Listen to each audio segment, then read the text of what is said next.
और we are talking about exercise 9.6 and यहाँ पे जो हम बात करने वाले वह है लीनियर डिफरेंशियल इक्वेशंस।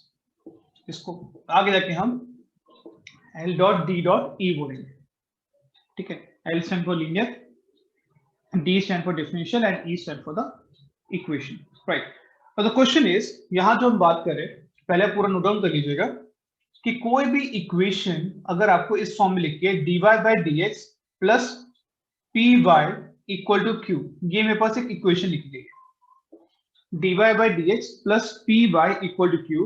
यहां पर p और q आपके बेसिकली फंक्शंस ऑफ x हो सकते हैं या फिर आपके कांस्टेंट हो सकते हैं। इन दोनों में से कोई भी एक चीज हो सकती है। p और q ये बेसिकली क्या होंगे, या तो फंक्शंस ऑफ x होंगे या फिर कांस्टेंट होंगे। उसके बाद आप if निकाल सकते हो, इंटीग्रेटिंग फैक्टर e की power p into d x, ठीक है। if stand for integrating factor, वो बेसिकली आपको p निकालना है, q निकालना है, उसके बाद आप if निकालोगे। if का मीनिंग क्या होता है, basically if stand for integrating factor, ये आपके इंटीग्रेशन को इजी बना देता है, that's why called integrating factor. And the solution in this case is y into integrating factor q into integrating factor dx plus c, ठीक है। ये हमारे पास सोल्यूशन रहेगा। बट ये बात ध्यान रखिए कि आपका जो भी इंटीग्रेशन हो रहा है वो आपका राइट साइड में हो रहा है, लेफ्ट में कुछ नहीं हो रहा है। जो भी हमारा इंटीग्रेशन हमें करना है वो हमें राइट साइड में करना है, लेफ्ट में हमें कोई इंटीग्रेशन नहीं करना, राइट। तो कॉन्सेप्ट क्या है, बेसिकली पहले इक्वेशन को लिखना है इस फॉर्म में, dy बाई dx का कोफिशिएंट आपका 1 होना चाहिए plus P Y equal to Q, Q आपका पूरा का पूरा एग्जैक्टली आपका x की टर्म में होना चाहिए।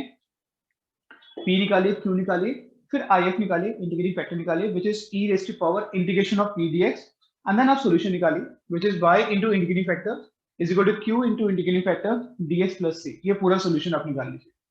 That give you the complete 9.6 exercise. इतना ही हमें करना है 9.6 एक्सरसाइज के अंदर।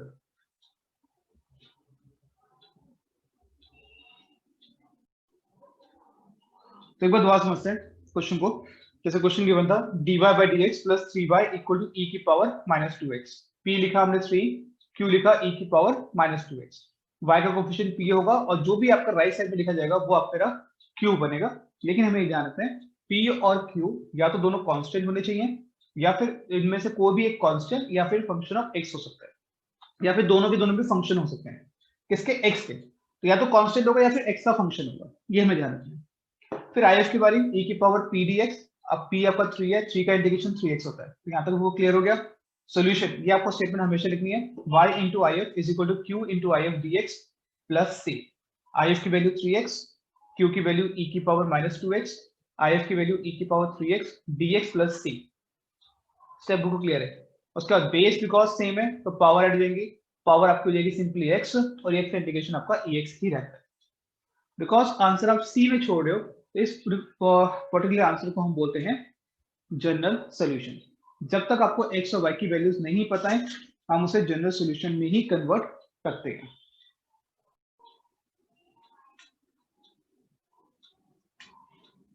Right.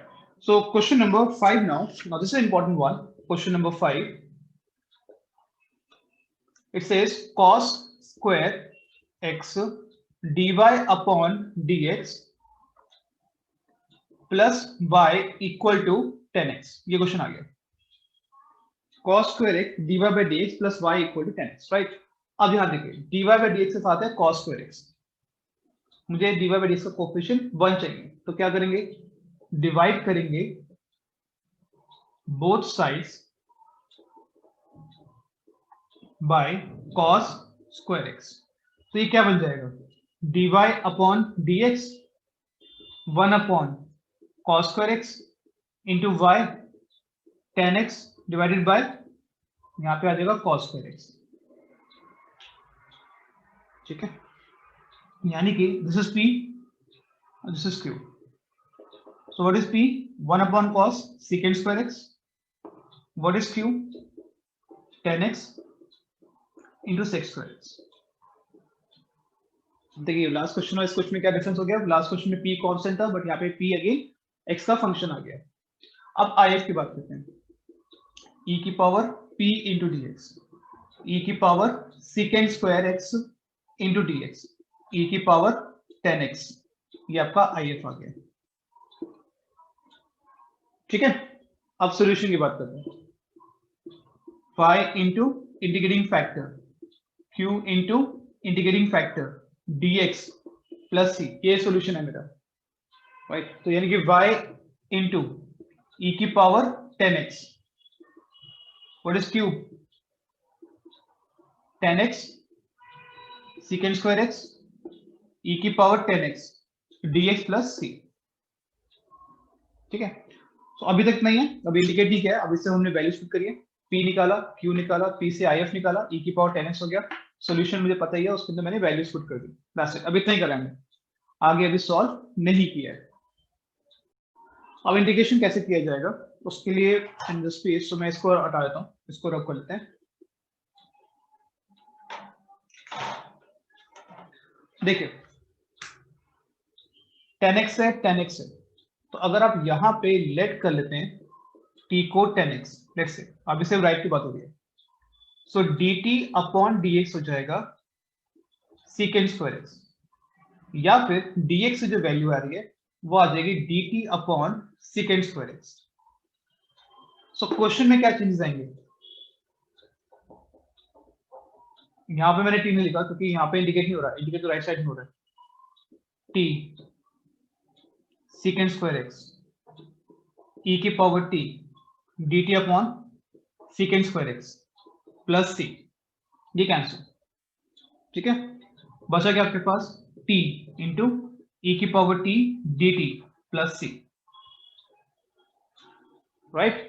अब यहां देखिए अलजेब्रिक, एक्सपोनेंशियल, इंटीग्रेशन के अंदर दो फंक्शन आ गए, t अलजेब्रिक है, e की पावर t एक्सपोनेंशियल है, इंडिकेट करना है कौन सा रूल एप्लीकेबल है, बाय पार्ट। बाय पार्ट क्या कहता है, first function as it is, second का इंटीग्रेशन माइनस फर्स्ट का डेरिवेटिव, सेकंड का इंटीग्रेशन, और जो पूरा आएगा उसका दोबारा से इंटीग्रेशन। e की power t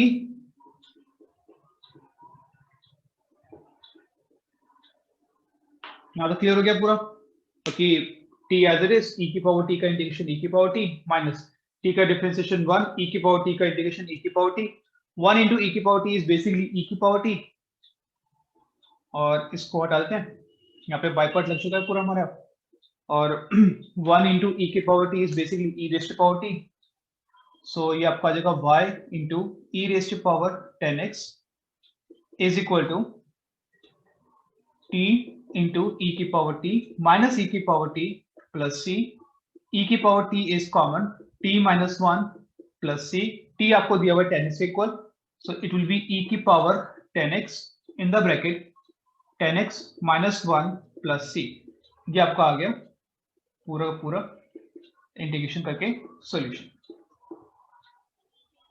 So this complete your question number 5 और है यहाँ पर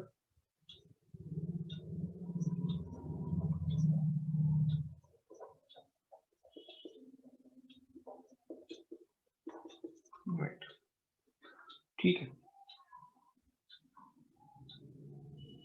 सो पहला काम जो हमें करना है, अब देखिए question number 9 now, x divide by dx plus y minus x plus xy cot x equal to 0।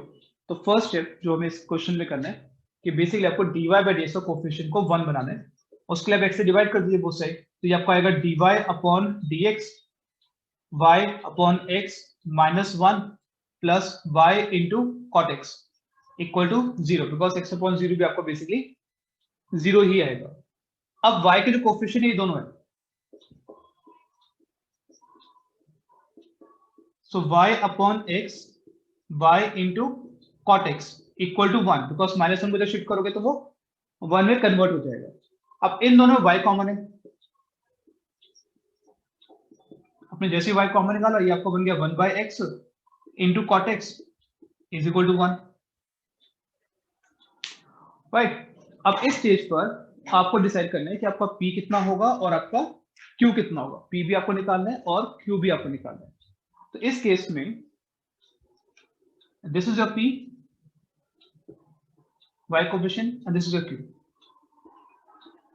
So p आ गया और q आ गया. अब क्या निकालना है हमें? Integrating factor. सो if निकाल लेते हैं. e की power integration of px dx, e की power integration 1/x plus cot x into dx, e की power log x plus log sin x, log की property log m plus log n, log mn, log और e cancel out, तो यानी कि simple x sin x. So your if comes out to be x into sin x. तो if आ गया पूरा पूरा हमारे पास, राइट. p निकल गया, q निकल गया, if निकल गया. यहाँ तक पूरा का पूरा क्वेश्चन अभी आधे कंप्लीट हुआ है. अभी सोल्यूशन. सो मेरे पास p आ गया, q आ गया, if आ गया. अब बेसिकली मुझे इसका सोल्यूशन निकालना है. एक बार सोल्यूशन भी चेक कर लेते हैं. इसका सोल्यूशन क्या बनेगा? y into integrating factor q into integrating factor dx plus c. ये आ गया. वैल्यूज पुट करते हैं. y into x sin x, q का वैल्यू 1 है तो 1 को इग्नोर कर लेते हैं. x sin x dx plus c. अब यहां पे एप्लीकेबिलिटी क्या होगी? देखिए x इंटू साइन एक्स, यहाँ पे क्या क्या एप्लीकेबल करना है? यहाँ पे दो फंक्शन आ गए. एक फंक्शन x है, दूसरा फंक्शन आपका sin x है. x मेरा अलजेब्रिक है, sin x मेरा ट्रिग्नोमेट्री है. दोनों मल्टीप्लाई हो रहे हैं और आपको से इंडिकेट करना है. तो रूल जो यहाँ पे एप्लीकेबल है वो आपका आ जाएगा बाय पार्ट, जिसमें x अलजेब्रिक फंक्शन है, sin x ट्रिग्नोमेट्री है, यानी कि x इंटू sin x का इंटीग्रेशन माइनस x का डेरिवेटिव sin x का इंटीग्रेशन, जो पूरा आएगा उसका integration plus c. It means x sin का integration minus cos x, x का derivative 1 ignore it, minus cos x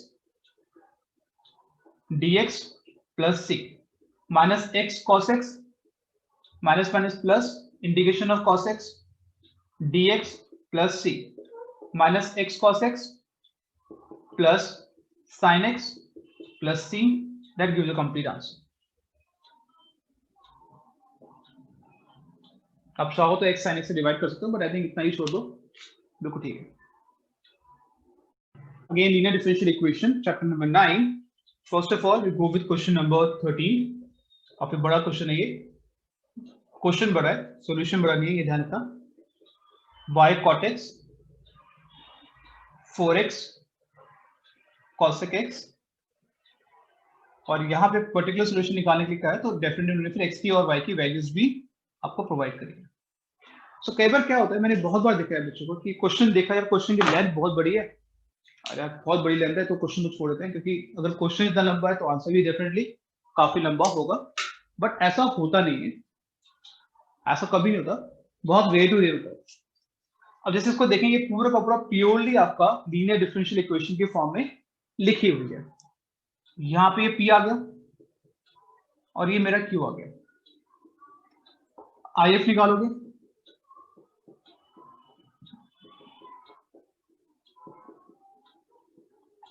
cot x का इंटीग्रेशन होगा log sin x, e से log खत्म, सिर्फ आपका sin x आ जाएगा. तो इंटीग्रेटिंग फैक्टर आपका आ गया sin x. ठीक है, ये तो हमारा क्लियर हो गया कि इंटीग्रेटिंग फैक्टर क्या होगा? इंटीग्रेटिंग फैक्टर मेरा sin x होगा. अब बात करते हैं सॉल्यूशन की. y into integrating factor q into integrating factor dx plus c. ठीक है, वैल्यू पुट करते हैं. सो y into sine x, q आपका है 4x cosec x, तो मैं इसे लिख रहा हूं 4x upon sin x. cosec को क्या लिख सकते हैं? 1 अपॉन sin x लिख सकते हैं ना, तो 4 upon sin x into sin x dx plus c. sin से sin कैंसिल, 4 कांस्टेंट वो बाहर, x dx प्लस c, ये आपको आएगा 2x स्क्वायर प्लस c. तो y इंटू sin x is equal to 2x square plus c. यहां तक हमने सॉल्व कर लिया है, ये आपका जनरल सोल्यूशन बन गया। बट निकालना है पर्टिकुलर सोल्यूशन, तो उसके लिए y हमारे पास है, x मेरे पास है, वही वैल्यूज पुट कर लेते हैं। मान लीजिए आपका y 0 है और x की वैल्यू 5/2 है, तो कितना आएगा? 0 is equal to 2 into pi square divide by 4 plus c की value minus pi square divide by 2। अजीब सा आ रहा है बट ठीक है। What is the final answer? y into sin x 2x square minus pi square divided by 2 is your final answer. Clear हो गया पूरा? तो p निकाला, q निकाला, इंडिकेटिंग फैक्टर करा, सॉल्यूशन में डाली वैल्यूज, x और y की वैल्यूज पता है, x और y की वैल्यूज पुट करी and then get the final answer. So this complete your question number 13. So now question 18 exercise exercise और इसका जनरल सॉल्यूशन हमें निकालना है और हमें 4 ऑप्शन गिवन है. तो बेसिकली हमें देखना है कि 4 ऑप्शन में से कौन सा ऑप्शन बेस्ट सूट करेगा. पर उससे पहले तो dy by dx निकालना है, क्योंकि पहला स्टेप तो वही होता है कि dy अपॉन dx आपको निकालना है. तो dy अपॉन dx यानी कि बेसिकली नीचे आपका dx होना चाहिए, dy के नीचे, वही करते हैं. सो dx से डिवाइड कर दिया बोथ साइड, ये कैंसिल हो गया, इक्वेशन आ गई e की power x dy upon dx plus y into e raise to power x plus 2x equal to 0. ये आपकी इक्वेशन निकल के आ गई. ठीक है, अब dy बाई dx का कोफिशिएंट आपका e की पावर x है, तो e की पावर x से भी डिवाइड कर लेते हैं बोथ साइड. तो ये आपका आएगा dy upon dx plus y plus 2x upon e raise to power x equal to 0. यहाँ भी क्लियर हो गया कॉन्सेप्ट.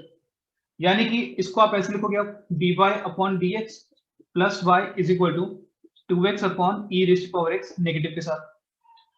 अब ये बन गई मेरी लीनियर डिफरेंशियल इक्वेशन, जिसमें p मेरा 1 है और q की जो वैल्यू है वो माइनस 2x अपॉन ई की पावर x है. सो p भी आपके पास आ गया और q भी आपके पास आ गया, दोनों वैल्यूज मेरे पास आ गई. नेक्स्ट स्टेप सेम if निकालना है. e की power integration of px dx e की पावर 1 इंटू dx यानी कि सिंपली e की पावर x. ये आपका इंडिकेटिंग फैक्टर आ गया, if भी आ गया मेरे पास. अब मुझे सॉल्यूशन निकालना है. So y into indicating factor q into indicating factor dx plus c, ये मेरे पास सॉल्यूशन है, right. So y into e raise to power x, q आपके पास है माइनस 2x अपॉन e की पावर x इंटू ई की power x dx plus c.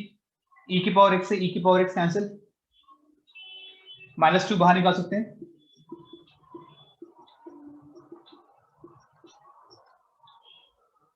Plus c 2 से 2 कैंसिल. सो y e की power x plus x square is equal to c. ये मेरे पास एक आंसर निकल के आ गया. ठीक है, अब हमें ये देखना है कि 4 जो ऑप्शन हमें गिवन है उनमें से कौन सा ऑप्शन ठीक है.